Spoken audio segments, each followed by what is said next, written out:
Hey guys, so it's Mrs. Walsh with another episode of Mrs. Walsh Tries to Explain Life. Woo! Thank you guys so much for all of your flexibility and all of your understanding through all of this crazy stuff we call learning these days. Today was our first day going back to all virtual, and I can definitely say it had some hiccups. It is so much harder to teach via a TV screen, via a screen than it is to be in person. It is mind blowing how different it actually is. We got through our first lesson today, and the kids have their first assignment, but I wanted to make sure that I clarified some things. So I'm going to send this video out to both parents and kids to try to just do an overall explanation of things again, okay?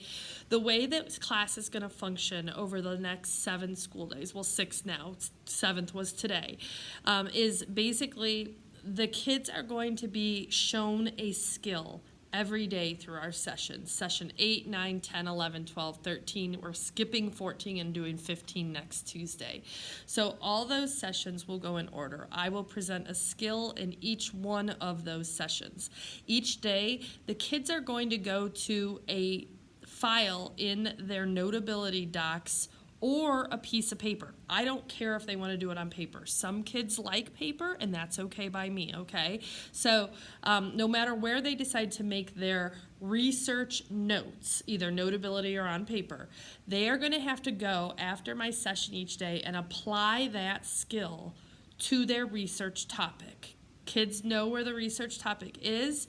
There's actually, if I in Schoology here, there's actually in the week of 12-14 inside of daily lessons is where you will always find this stuff, and Monday has the session 8 items here. You can see right here the notes that we sent over to our Tapping the Power of Nonfiction that has nothing to do, well, it's just as extra stuff that you can reference if you need to. The next are the text sets. These are the resources that kids should be using for their research. So they don't have to go out there and find their own research resources, okay?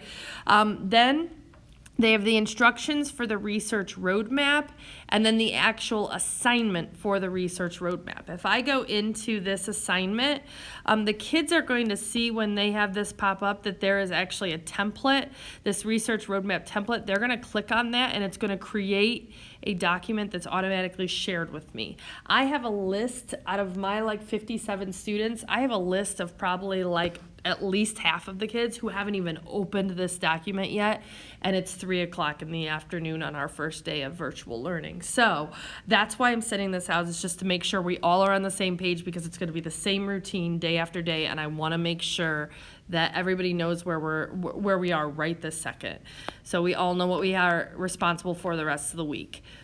Inside of that folder, for the daily folder, I have the Ed Puzzle down there, but that thing does not have to be watched if they showed up for the live lesson today. What kids need to realize is that they need to be able to put in their goal in the end is going to be to have these 2 documents when they're done. They're going to have a set of research notes that they have done, like some kids are doing the Titanic, some kids are doing disease and illness, some kids are doing dreams, okay? Whatever their topic is, they will have a notebook. So whether that's in Notability, whether it's on pieces of paper, they will do the session work each day to practice the skills associated with researching as a reader, okay? So they will have that document, their notes. The other thing they will have is their research roadmap template. This is a totally, the things go together, but they're 2 different things they need to work on.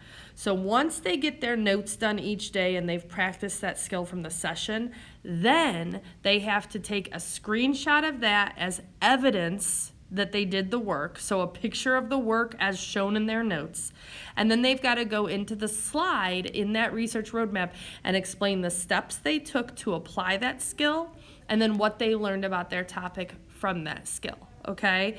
So you've got, okay, I'm going to take the session learning and I'm going to do that work in my notes, and in order to show it to Mrs. Walsh to prove that I did the work, I'm going to drop that in the session 8 slide in my research roadmap, because the research roadmap will be what they actually turn into me next Tuesday.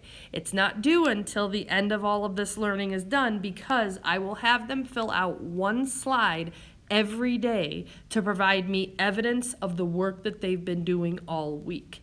This is the part I don't think that kids are understanding.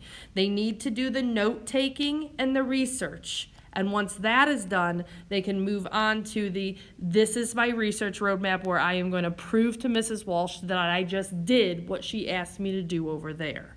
Once that is done, they can be done for the day, because the next day I will have a new skill. They will practice that new skill, then they will take the evidence that they did that and plop that into those slides, and that will be that day finished again. Please, if you don't understand this, just reach out to me.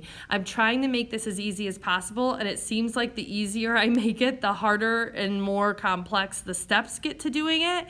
And I'm like, oh my gosh, because I know this will be easy once everybody gets it. We just have to get everybody on the same page first. So talk to me, okay? If you guys don't get it, let me know so I can help, because I truly want this to be easy. I want us just to practice some good research reading strategies this week and get through things and feel super successful before we head into winter break. So please talk to me. If you don't understand, email me, whatever.